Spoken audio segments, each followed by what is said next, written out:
tinggal dan punya usaha di Bali. Nah, gimana reaksi saat ini, masih ada perubahan itu atau tetap menjalankan? Perubahan sih nggak ada ya, cuman yang ngumpulin modalnya kan susah ya. Gua juga gua masih muda, banyak kebutuhan yang harus gua sanggupi gitu, dan juga kebutuhan nyokap. Ya buat bisnis itu ya insya Allah pelan-pelan sambil ngumpulin modal. Ya kalau bisnis mah di mana aja, nggak harus di Bali juga kan bisa. Tapi Umi sendiri kan waktu Ramadan tahun lalu keberatan kalau Abi sampai stay lama di Bali.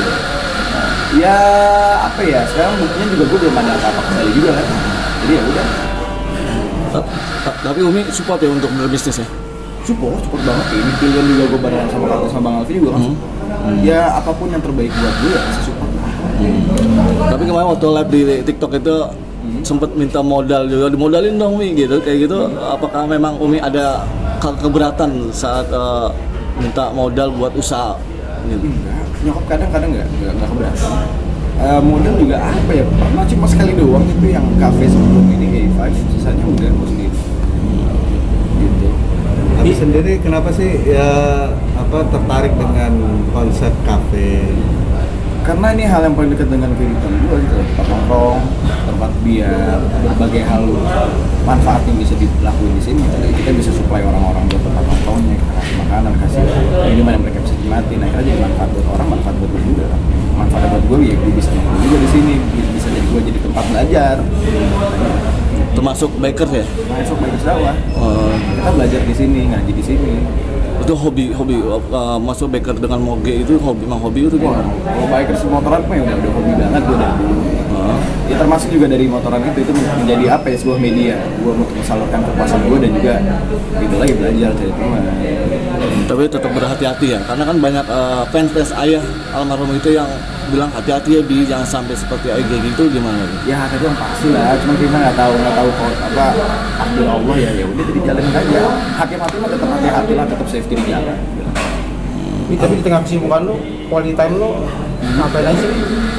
Quality time gua ya kesini, pavilion, buka di sini, sahur di sini, sahur di rumah, buka di rumah, masak di rumah, gitu-gitu aja kalau lagi puasa gitu, nggak ada yang harus gimana-gimana. Bi, balik lagi soal biker.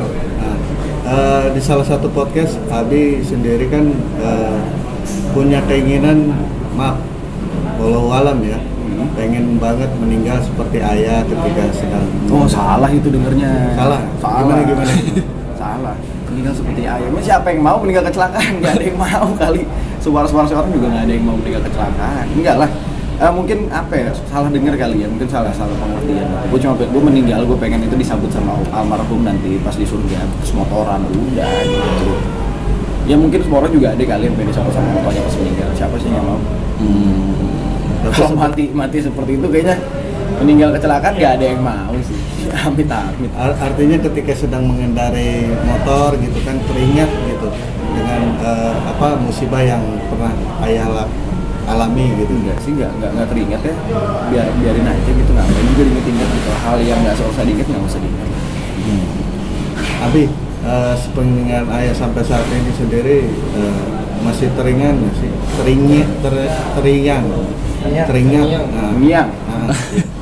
Teringat apa nih maksudnya? Artinya masih memimpikan gitu. Ya mimpi sih enggak ya. Enggak pernah ngerasain mimpi, cuma sekali doang. Kalau teringat mah pasti lah, namanya juga orang ditinggal meninggal sama ayahnya sendiri ya nggak mungkin masa nggak mikirin, nggak ternyanyi yang mungkin. Hal pelajaran hidup apa yang ayah masih diingat sama Abi yang waktu ayah ucapkan? Karena kan sering itu jangan ngeliatin covernya ya kayak gitu gimana? Pelajaran apa ya? Ya untuk biar lebih bisa ngerasain menjadi manusia dalam kehidupan aja sih, sesimpel itu. Untuk bisa melihat bahwa kita bukan manusia, kita itu jangan sombong. Karena ya yang berhak sombong cuma Allah aja. Hal-hal sesimpel itulah yang Allah ajarin. Intinya bergaul dengan cara yang baik. Abi masih menyimpankah benda-benda peninggalan almarhum ayah, misalnya jaket gitu yang suka dipakai? Masih ada beberapa jaket yang masih gue simpan, ada jam juga, sepatu juga ada, banyak lah yang gue simpan. Ada jaket, ada 2, ada 3, ada 4 kalau nggak salah jaket Almarhum. Sering dipakai buat biker jalan-jalan gitu? Enggak sih, nggak pernah gue pakai. Oh, nah. Iya, biarin aja. Sayang kalau misalnya nanti rusak, mendingan taruh aja di rumah. Jadi koleksi tersendiri ya. Iya lah, koleksi sendiri. Ya kan siapa tahu nanti juga bisa gue kasih ke anak gue kalau bisa menikah, ataupun kayak gue kasih kakak gue, meskipun itu milik bersama. Ya mungkin nanti ke depan ada hal yang lebih penting lah, yang bisa dilakukan. Tapi kalau buat ngobatin rasa rindu, apa sih yang lo lakuin? Iya, dengan cara gue motoran ini, terus juga gue join ke Bikers Dakwah. Ini menjadi salah satu pengobat gue, dimana dengan motoran itu adalah salah satu mediasi gue untuk mendekatkan diri sama Allah. Juga kan Allah, almarhum juga gitu kan, sempat ngomong kenapa almarhum suka banget sama Harley, karena suara idola yang kayak almarhum kan gitu. Udah sejauh mana sih perjalanan Abi biker dakwahnya? Sejauh apa kayaknya nggak pernah bakal ada jauhnya ya, menurut gue nggak bakal pernah ada jarak jauh atau dekat gitu menurut gue. Untuk sejauh apa ya segini nggak ada yang tahu. Artinya sudah sampai pulau mana? Di Sumatera, Jawa atau Itu dia balik lagi gue bilang nggak bakal ada jarak dalam mendekatkan diri kepada Allah, dalam mempelajari ilmu agama tuh nggak bakal ada jarak. Lu mau meskipun lu udah menghafalkan atau menghatamkan semua kitab-kitab, itu tetap bukan berarti lu udah selesai semua. Enggak. Masih banyak banget jarak-jaraknya dan lu nggak bakal pernah tahu jaraknya sampai mana. Jadi kalau misalnya ditanya jarak ke sana ya gue juga nggak bisa ngejelasin, bingung juga. Masa gue bilang ya udah baru sampai hafal Quran, emang apakah itu sebuah jarak? Bukan. Tapi ada keinginan nggak sih untuk sampai wilayah mana nih? Target Motoran. Ya. Target motoran banyak Pak. Iya pengen muterin Indonesia, pengen ke Swiss, motoran segala macam aja. Tapi kan namanya kan apa? Biker dakwah ya. Apakah cuma keliling aja atau ada isinya? Maksudnya kan namanya kan ada dakwah, pasti ada setiap lokasi. Ada nggak seperti? Ada Pak. Makanya di Bikers Dakwah itu kenapa kita kita buat Bikers Dakwah, karena adalah untuk menggait anak-anak motor dalam hal yang benar, tapi juga bukan dengan cara yang ekstrim, dengan cara yang hati ke hati, yang santai, yang kita bergaul sampai itu. Makanya Bikers Dakwah itu setiap anggota Bikers Dakwah itu kita diwajibkan untuk baca Quran, kita belajar Iqra, kita yang meskipun udah jago Quran cuma tetap kita belajar Iqra benar-benar dari awal. Kita juga ada program-program yang namanya Sajam, Safari Jelajah Alam. Dan di sela-sela itu juga kita pasti nanti mampir ke masjid, kita cari dakwahnya gimana. Yang ikut dari mana aja sih? Wah banyak banget. Sampai Bali pun ada, Bikers Dakwah Bali, Bikers Dakwah Bandung, banyak. Bapak berapa Kak? 43 kota. 42 kota. Bikers Dakwah ada di 43 titik. Ada rencana nggak sih Bi untuk bikeran itu ke Mekah? Waduh, nggak sampai situ sih kayaknya gue. Untuk motoran sampai Mekah kayaknya nggak sampai situ sih. Bukan niat ya, mental gue. Kayaknya bisa habis di jalan sih, gue cukup sih kayaknya. Udah ada transportasi paling cepat gitu kan, ada pesawat, kayaknya pesawat jadi salah satu pilihan terbaik. Tapi dari diri lo sendiri ada pengen nggak sih niat untuk bikeran ke sana gitu? Enggak sih, belum ada niat. Serem sih gue, belum berani. Karena juga untuk naik motor lintas negara kan banyak banget dokumen-dokumen yang harus disiapkan, nggak gampang.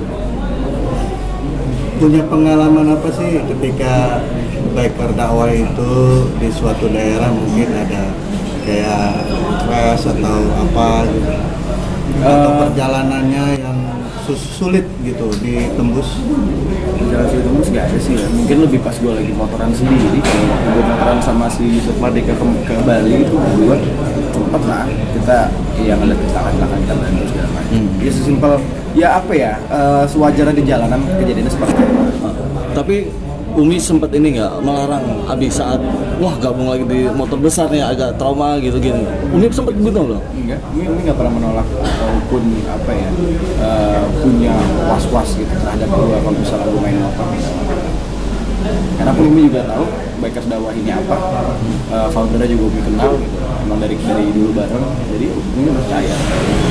Abi merasa bangga nggak sih ketika lagi biker dakwah ke daerah-daerah, banyak juga jamaah almarhum ayah di sana?